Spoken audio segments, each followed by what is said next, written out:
നമസ്കാരം, പുതിയൊരു വീഡിയോയിലേക്ക് സ്വാഗതം. ഇന്നും പുതിയൊരമ്മ മാതൃജ്യോതിയിലെത്തിയതാണ്. പലയിടത്തുനിന്നും പല അമ്മമാരും മാതൃജ്യോതിയിൽ വരണമെന്നും പറഞ്ഞ് നമ്മളെ വിളിക്കാറുണ്ട്. എന്നാലും സാഹചര്യവും അവർ വരാനുള്ള കാരണങ്ങളും അത് മനസ്സിലാക്കി അവർ നിർത്താൻ പറ്റുന്നവരാണോ എന്ന് നോക്കിയിട്ടാണ് കൂടുതലും അമ്മമാരെ നമ്മളിവിടെ നിർത്തുന്നത്.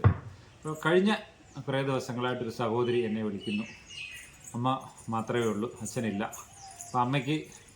അപ്പോൾ അമ്മയെ എൻ്റെ കൂടെ നിർത്താൻ പറ്റുന്നില്ല. അല്ല, സഹോദരി പറയുന്നതാണ്.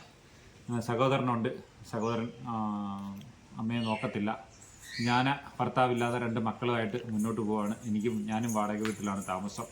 അപ്പം എനിക്ക് അമ്മയെ കൂടെ കൊണ്ടുവന്ന് നിർത്താൻ പറ്റുന്നില്ല. ഞാൻ പുറത്തു പോയി ജോലി ചെയ്യുന്ന ആളാണ്. അങ്ങനെ ഒരു സാഹചര്യം പറഞ്ഞപ്പോൾ നമ്മളത് അന്വേഷിച്ചു. അങ്ങനെ ഒരു അമ്മയാണ് ഇന്ന് ഞാനിവിടെ നിങ്ങളുടെ മുന്നിൽ പരിചയപ്പെടുത്തുന്നത്. എൻ്റെ ചാനൽ ആദ്യമായി കാണുന്നവരാണെങ്കിൽ എൻ്റെ ചാനലൊന്ന് സബ്സ്ക്രൈബ് ചെയ്ത് തരണം.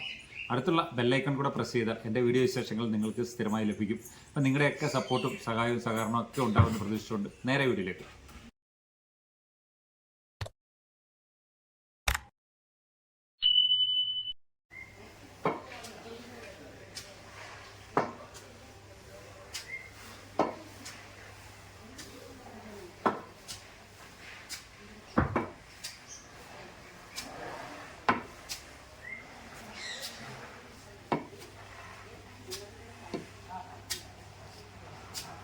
അമ്മയുടെ പേരെന്തുവാ? വിലാസിനി. അമ്മയുടെ സ്ഥലം എവിടെയാ? കാക്കനാട് പടിഞ്ഞാറ് കാക്കനാട് പടിഞ്ഞാറ് എരുവ കിഴക്ക്. കായംകുളക്കാരിയാണ് അല്ലേ? അമ്മയ്ക്ക് ഭർത്താവ് നിലവിലുണ്ടോ? ഇല്ല, മരണപ്പെട്ടു പോയോ? എത്ര വർഷമായി? 20 വർഷമായി. മക്കൾ എത്ര പേരുണ്ട്? 2 പേരുണ്ട്. അമ്മയ്ക്ക് 2 മക്കളുണ്ടായിട്ട് മക്കളുടെ കൂടെ നിൽക്കണമെന്നൊരു തോന്നൽ വന്നില്ലയോ? ഞാൻ എൻ്റെ മോൻ്റെ കൂടെ താമസിച്ചോണ്ടിരുന്നത്. മൂത്തവള പെണ്ണ. അവളെ കല്യാണം കഴിച്ച് അവൾക്ക് 2 മക്കളുമുണ്ട്. അവിടെ ഭർത്താവും മരിച്ചു. പിന്നെ എൻ്റെ മോൻ്റെ കൂടെ ഞാൻ താമസിച്ചോണ്ടിരുന്നത്. എന്നെ കൊണ്ട് വെക്കുന്ന ഒരു കൊട്ടിലൊക്കെ വെച്ച് ഞാൻ താമസിച്ചത്. അവന് കിട്ടുന്ന കാശെല്ലാം കൊണ്ട് നടന്നു. അവന് കഞ്ചാവും കള്ളും ഒക്കെ കഴിക്കാനേ ഉള്ളൂ. ഒരു കൊട്ടിൽ ഞാൻ വെച്ചത് അതും തല്ലിപ്പൊളിച്ചൊക്കെ കളഞ്ഞിട്ടിരിക്കുക. എനിക്ക് കയറി കിടക്കാൻ ഇപ്പോൾ ഒരു ഇടമില്ലാത്തതുകൊണ്ടാണ് ഞാനിപ്പോൾ ഇവിടെ വന്നത്. അമ്മ മോന്റെ വീട്ടിലെന്ന് പറഞ്ഞാൽ അമ്മയുടെ പേരിലുള്ള 1 സെന്റ് വസ്തുവേ ഉള്ളൂ, ഒത്തിരി ഒന്നുമില്ല. 1 സെന്റേ ഉള്ളൂ. അതെന്റെ അമ്മ തന്നതാണ്. അതിനകത്ത് അവർ കൊട്ടിൽ വെച്ച് കിടന്ന്. അപ്പൊ അവന് സ്വാതന്ത്ര്യമില്ലെന്ന്, അവന് ഒരുപാട് സ്ഥലമൊക്കെ വേണമെന്ന് പറഞ്ഞു. ഇപ്പൊ ഈ വയ്യാത്ത ഞാൻ എവിടെ പോയി ഉണ്ടാക്കി കൊടുക്കും? ഉണ്ടാക്കാൻ പറ്റത്തില്ല. അപ്പൊ അത് അമ്മയുടെ പേരിലാണോ ഇപ്പോഴും? അത് പേരിലൊന്നും കൂട്ടിച്ചിട്ടൊന്നും ഇല്ല. അങ്ങനെ തന്നെ കിടക്കും. അങ്ങനെ തന്നെ കിടക്കുക. ഈ മോൻ കല്യാണം കഴിച്ച ആളാണോ? അല്ല, കല്യാണം കഴിച്ചായിരുന്നെങ്കിൽ ആ പെണ്ണിന്റെയും കൂടെ ഞാനിപ്പോ താങ്ങേണ്ടി വന്നേന്. അങ്ങനെയുള്ള അവസ്ഥയിലാണ്. എത്ര വയസ്സ് കാണും അദ്ദേഹത്തിന്? 32 വയസ്സുണ്ട്. 32 വയസ്സേ ഉള്ളു. 32 വയസ്സുള്ള ഒരു മോൻ അമ്മയെ നോക്കാൻ പറ്റാത്തൊരു അവസ്ഥയില്. അമ്മ എന്തോ ജോലിക്ക് പോകുന്ന ആളായിരുന്നു? ഞാൻ അന്റിയാഫീസിൽ പോകും, പിന്നെ മരുന്നൊക്കെ എടുക്കാൻ പോകും, പച്ചമരുന്നൊക്കെ പറിക്കും. പച്ചമരുന്ന് അങ്ങനെയൊക്കെയാണ് ഞാൻ ജീവിച്ചുകൊണ്ടിരുന്നത്. അന്ന് ഞാൻ ഒക്കുന്നൊക്കെ കൊടുത്ത് ഞാൻ വളർത്തി. ഇനി ഇപ്പം ഞാൻ ചോറ് കൊടുക്കണമെന്ന് പറഞ്ഞാൽ അതൊക്കുന്ന കാര്യം അത് നടക്കത്തില്ല. ഒരു 32 വയസ്സ് വരെ എന്ന് പറഞ്ഞാൽ ഒരു 10-20 വയസ്സ് വരെ എന്തായാലും അമ്മ കഷ്ടപ്പെട്ട് വളർത്തി കാണും, ഇല്ലേ? അതെ. 10 രൂപ എൻ്റെ കൊണ്ട് തന്നാൽ 15 രൂപ ഞാൻ പിറ്റേന്ന് കൊടുക്കണം. അങ്ങനെയുള്ള അവസ്ഥയാണ്.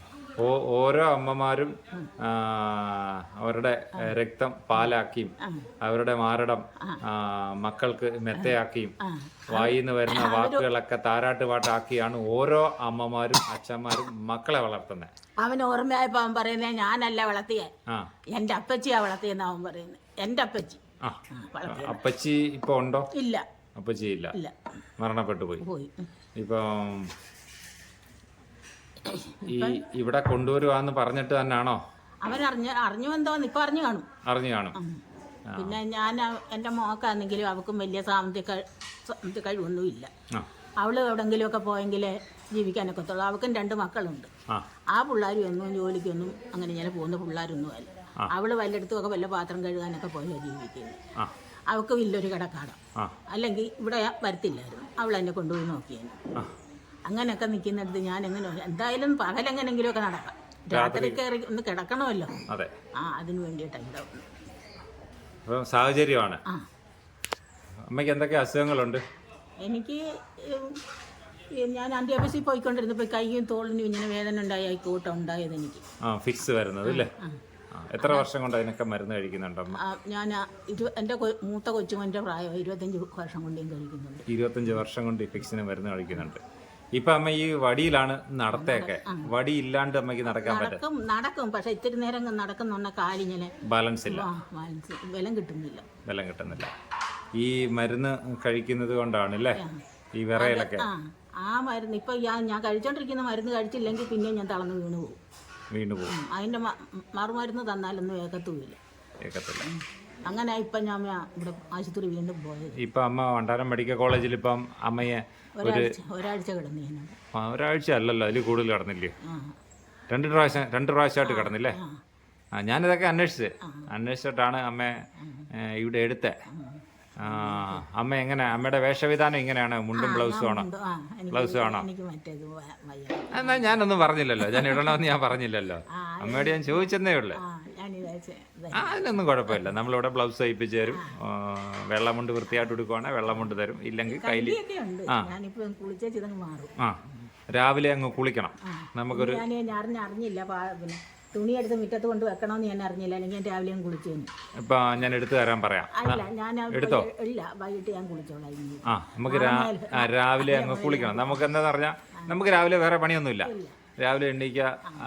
പിന്നെ അമ്മമാരെയൊക്കെ കണ്ടല്ലോ, എല്ലാവരും പല വീട്ടിൽ നിന്നൊക്കെ വന്നവരാ. എല്ലാവരും ഇത്തിരി എനിക്ക് ഒരു വിരോധവും, എനിക്ക് എല്ലാവരുടെയും കൂടെ ജീവിക്കുന്നത് എനിക്ക് ഇഷ്ടം. അപ്പം അതിപ്പം പലരും പല സ്വഭാവക്കാരാണ് ആണല്ലോ, മാറ്റാൻ പറ്റത്തില്ല. അമ്മയുടെ സ്വഭാവം ഇപ്പം എനിക്ക് മാറ്റാൻ പറ്റത്തില്ല. അപ്പം ഒരിടത്ത് വരുമ്പോൾ അഡ്ജസ്റ്റ് അങ്ങ് പോവാന്നുള്ളതേ ഉള്ളൂ. അങ്ങനെയാണ് നമ്മുടെ നാട്ടിലെ പഴമൊഴി. ആ ഒരു ചിന്താഗതി ഉണ്ട്. ഇപ്പം അമ്മയ്ക്ക് മകൻ്റെ കൂടെ നിൽക്കാൻ പറ്റുന്നില്ല, മകൾക്ക് സ്വന്തമായിട്ട് വീടില്ല. അപ്പോൾ അമ്മയ്ക്കൊരു സാഹചര്യത്തിൽ അമ്മ ഇവിടെ വന്നെങ്കിൽ നമ്മൾ എത്രത്തോളം നിൽക്കാൻ പറ്റുമോ അത്രത്തോളം നിന്ന് പോവുക എന്നുള്ളത്. മകൾക്ക് നാളെ ഒരു വീടോ കാര്യങ്ങളോ എന്തെങ്കിലും ആവുകയാണെങ്കിൽ അപ്പം ഓരോരുത്തർക്കും ഓരോ സാഹചര്യങ്ങളല്ലയോ. അപ്പോൾ അതുവരെയൊക്കെ പിടിച്ചു നിൽക്കണം. വഴക്കെന്ന് പറയുന്നത് നമ്മുടെ അമ്മമാർ പലരും വഴക്കിടുന്നവരാ. അതാ വഴക്കിടുന്നവരാ, അതൊക്കെ അങ്ങനാ.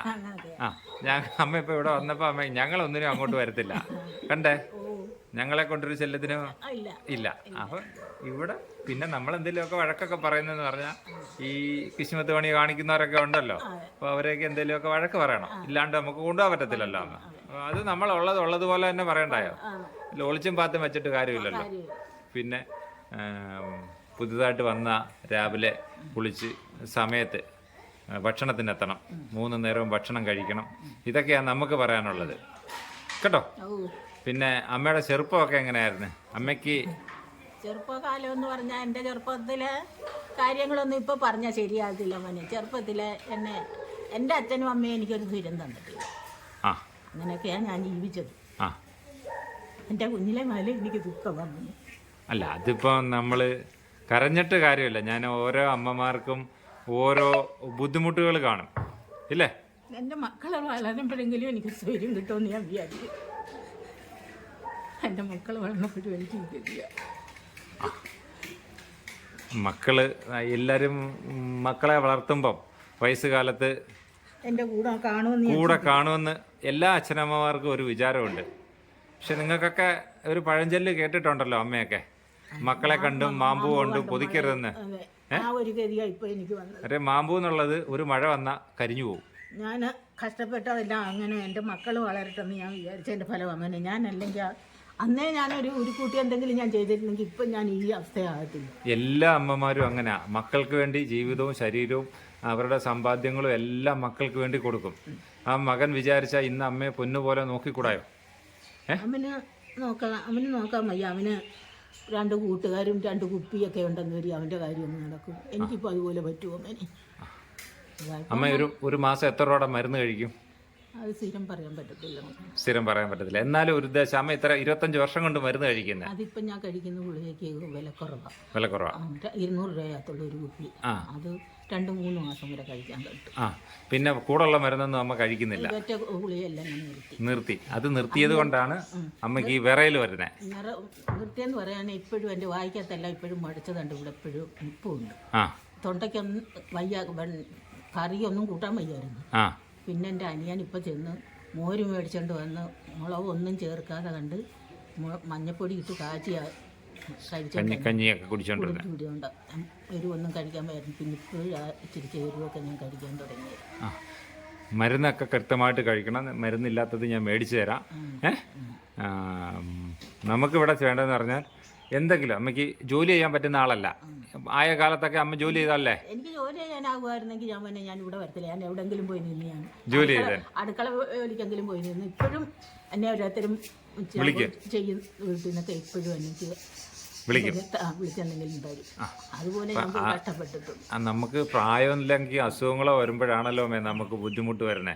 അപ്പൊ അമ്മയ്ക്ക് ആവതുണ്ടായിരുന്നേ അമ്മ ഒരു വീട്ടിൽ പോയി നിന്നാലും 10,000 രൂപ എന്തായാലും കിട്ടും. എനിക്ക് ആഹാരവും കിട്ടും, എന്റെ ഡ്രസ്സും കിട്ടും. പക്ഷെ എനിക്ക് ആവത്തില്ല. അപ്പം മക്കളാണ് നമ്മൾ ആവതുള്ള കാലത്ത് മക്കളെ നമ്മൾ ഊട്ടി വളർത്തുമ്പോൾ വയസ്സ് കാലത്ത് നോക്കേണ്ടതും മക്കളാണ്. പക്ഷെ അമ്മയുടെ അച്ഛനും അമ്മയൊക്കെ അവിടെ ഏത് നാട്ടുകാരാ? അവിടെ തന്നെ. അവർക്ക് വേറെ എങ്ങും അവരാങ്ങളെയും പെങ്ങളെയും മക്കളെ എൻ്റെ അച്ഛനും അമ്മയും. അപ്പം ആ നാട്ടുകാർ തന്നെ, കായംകുളക്കാർ തന്നെ. അമ്മയ്ക്ക് സഹോദരങ്ങളൊക്കെ ഉണ്ടോ? എൻ്റെ അമ്മയ്ക്കോ? അല്ല, അമ്മയ്ക്ക്. എനിക്കോ? 2 സഹോദരനുണ്ട്. ഒരുത്തൻ മരിച്ചുപോയി, ഒരുത്തനുണ്ട് ഇപ്പം നിലവിൽ. സഹോദരങ്ങളൊക്കെ അമ്മയായിട്ട് സഹകരണം ഉണ്ടോ? അത്ര നാൽപ്പൊന്നും പറയാനൊക്കത്തില്ല മോനെ. അവരൊരു പെണ്ണ് കെട്ടി കഴിഞ്ഞാലോ അല്ലെ ഒരു കുടുംബമായി കഴിഞ്ഞാലോ അവരുടെ കാര്യമല്ലേ. അല്ല, എന്നാലും ഇടയ്ക്ക് അമ്മയെ കാണാനോ അങ്ങനെയുള്ള അങ്ങോട്ടും ഇങ്ങോട്ടൊക്കെ പോകുമ്പോ കാണും. അത്രേ ഉള്ളൂ. വീട്ടിൽ വരെ ഒന്നുമില്ല. വീട്ടിൽ വരാനെന്ന് പറഞ്ഞാൽ അപ്പുറത്തുനിന്ന് ഇപ്പുറത്തോട്ട് വരുന്ന പോലെ ഉണ്ട്. എന്നാലും വരവൊന്നുമില്ല. അപ്പം അമ്മയ്ക്ക് അയൽവാസികളൊക്കെ സഹായം വരുന്നു? അയൽവാസികളായ എനിക്ക് കൂടുതലും സഹായം. ദൂരോട്ടുള്ളവരും ഏതാണപ്പെട്ടവരും അടുത്തുള്ളവരും ഒക്കെ എനിക്ക് സഹായം കൂടുതൽ. എൻ്റെ വീട്ടുകാരെക്കാരും സഹായം എനിക്ക് അവരാ. അയലത്തുകാരായിരുന്നു. അമ്മ ആശുപത്രിയിലൊക്കെ കിടന്നപ്പോൾ കൂട്ടിരിക്കാൻ ആരുണ്ടായിരുന്നു? കൂട്ടിരിക്കാൻ ഈ പ്രാവശ്യം കിടന്നപ്പം എൻ്റെ അനിയത്തി ഉണ്ടായിരുന്നു. എൻ്റെ കൊച്ചുമോൻ വന്നു. അനിയത്തി എന്ന് പറയുമ്പോൾ എൻ്റെ നേരെ ഇളയാള്. അപ്പം അമ്മയ്ക്ക് സഹോദരങ്ങൾ പെണ്ണുങ്ങളും ഉണ്ടോ? അനിയത്തിമാരുണ്ടോ? എത്ര പേരുണ്ട്? 3 പേരുണ്ട്.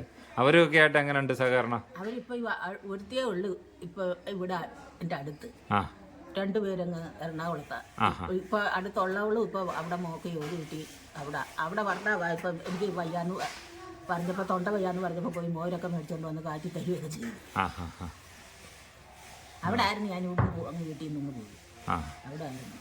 അവർക്ക് ഞാൻ ഇങ്ങോട്ട് വരുന്നതിന് അവർക്ക് മനസ്സിലായിരുന്നു. അവർക്ക് വിഷമമായിരുന്നു. എന്നോട് ചോദിച്ചു എന്തിനാ പോകുന്നതെന്നൊക്കെ ചോദിച്ചു. സാഹചര്യമാണ്. പറഞ്ഞു ഞാൻ അവിടെ പോയി നിൽക്കാം.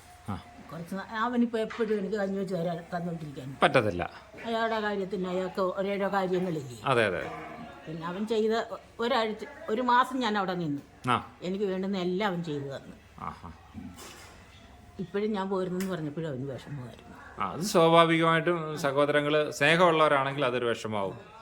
അപ്പം എനിക്ക് അമ്മയോട് പറയാനുള്ളത്, അമ്മയ്ക്ക് എന്തെങ്കിലും ആവശ്യങ്ങളുണ്ടെങ്കിൽ ഇവിടെ ഞാനുണ്ട്. വൈഫിനെ കണ്ടായിരുന്നല്ലോ, വൈഫുണ്ട്, മകളുണ്ട്. മരുന്ന് അമ്മയ്ക്ക് ആവശ്യമുള്ള സോപ്പ് എണ്ണയൊക്കെ വേണമെങ്കിൽ മകളോട് ചോദിക്കണം. മറ്റെന്തെങ്കിലും അപ്പുറത്തുള്ള എന്തെങ്കിലും കാര്യങ്ങളോ അല്ലെങ്കിൽ ഏതെങ്കിലും അമ്മമാരുമായിട്ട് ഇത്തിരി വഴക്കോ എന്തെങ്കിലും വരുവാണെങ്കിൽ ഞങ്ങളോട് പറയണം. വേറെ ആരെങ്കിലും അമ്മയെടുത്ത് വഴക്കിന് വരുവാണെങ്കിൽ ഞങ്ങളോട് പറയണം കേട്ടോ. ഇതൊക്കെയാണ് നമുക്ക് പറയാനുള്ളത്. ഇവിടെ നിന്നിട്ട് കിടക്കാനൊക്കെ സൗകര്യമുണ്ടോ? കട്ടിലും മെത്തയൊക്കെ ഉണ്ടേ? പിന്നെ ഇവിടുത്തെ അമ്മമാരുമായിട്ട് സന്തോഷത്തോടെ പോവാന്ന് മാത്രമേ എനിക്ക് പറയാനുള്ളൂ. ആരുമായിട്ടും അങ്ങനെ പോകത്തില്ല മോനെ. എന്നോട് വന്നാലും ഞാൻ ആവുമായിട്ടും അങ്ങ് മാറും. പക്ഷെ സഹിയില്ലാതെന്ന് വന്നു അത് നമ്മളിപ്പോ എന്തായാലും ചവിട്ടിയാ കടിക്കാത്ത പാമ്പില്ല. ഇല്ല എന്നേ ഉള്ളൂ. എടുപിടിയൊന്നും ആരോടും ഞാൻ ഒന്നിനും പോകത്തില്ല.